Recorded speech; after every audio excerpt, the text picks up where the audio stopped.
আলাইকুম। আমি ডাক্তার জাফরুল হক, উত্তর যাত্রাবাড়ি 4 নম্বর গেট, ঢাকা থেকে বলছি। আমার অনেকগুলি সাকসেসফুল ওভারিয়ান সিস্টের মধ্যে আজকে আরও একটি সাকসেসফুল কেস, যার নাম হলো মিসেস আলো। ওনার ওভারিতে সিস্ট ছিল। আমি সিস্টটা দেখাই। সিস্ট ধরা পড়েছে 2020 সালে।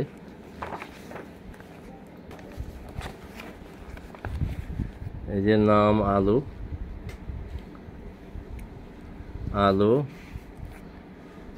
Slightly bulky uterus and bilateral cystic ovaries.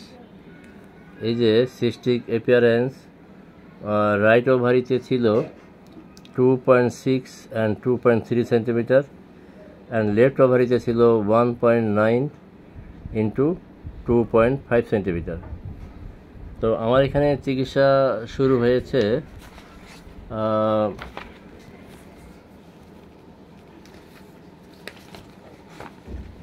5/10/2023, R test করা হয়েছে 27/10/24।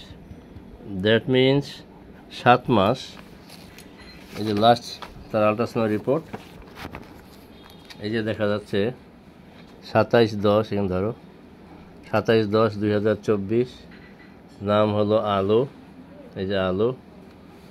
আর বোথ টিউব ওভারিয়ান রিজিয়ন আর নর্মাল, অর্থাৎ উনি এখন ওভারি সিস্ট থেকে মুক্ত।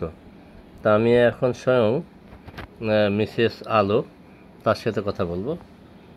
ওনার কি সমস্যা ছিল এবং আলো কিভাবে মুক্ত হলো। হ্যাঁ, বলো তোমার সমস্যা। আসসালামু আলাইকুম। তোমার ঠিকানা বলো, বাসা কোথায়? আমার বাসা হলো ধলপুর বউবাজার, আমি ঢাকা। আমি আসছি ডাক্তার জাফরুল হকের কাছে, ওনার কাছে, স্যারের কাছে আইসা এখন আমি ওভারি সিস্ট থেকে মুক্ত। কি সমস্যা, কষ্টটা কি ছিল? মাসিকের সময় কি সমস্যা? মাসিকের সময় পেট ব্যথা করতো, এখন আল্লাহর রহমতে ভালো আছি, ব্যথা ট্যাথা কমছে। এখন আর কি বলবো। হ্যাঁ, ঠিক আছে, ধন্যবাদ। আপনারা শুনলেন মিসেস আলোর কাছে, ওনার জ্বরে ওভারিয়ান সিস্ট থেকে মুক্ত। তো এর আগেও আমার অনেকগুলি ওভারিয়ান সিস্ট থেকে ভালো হয়েছে। এমন রুগী আছে যে 15 সেন্টিমিটার সিস্ট হয়েছিল, যার নাম ছিল প্রভা। তারও একটি ভিডিও আছে। ইন্ডিয়ায় যাওয়া হয়েছিল, ইন্ডিয়ার ডাক্তাররা বলেছিল যেটা অপারেশন ছাড়া সম্ভব না। তারপরে তার কনসিভ হচ্ছিল না সেই পেশেন্টের, সেটা আল্লাহ রহম সিস্টের সাইজ ছোট হওয়ার পর কনসিভ করে। এরকম অনেক রোগী ভালো হয়েছে। তার মধ্যে আজকে একটা রোগী আল্লাহ রেজাল্ট দিল। আল্লাহর কাছে কোটি কোটি শুকরিয়া। তো আমি সবার কাছে আমার জন্য দোয়া চেয়ে এখানে শেষ করছি। আসসালামু আলাইকুম ওয়া রাহমাতুল্লাহি ওয়া বারাকাতুহু।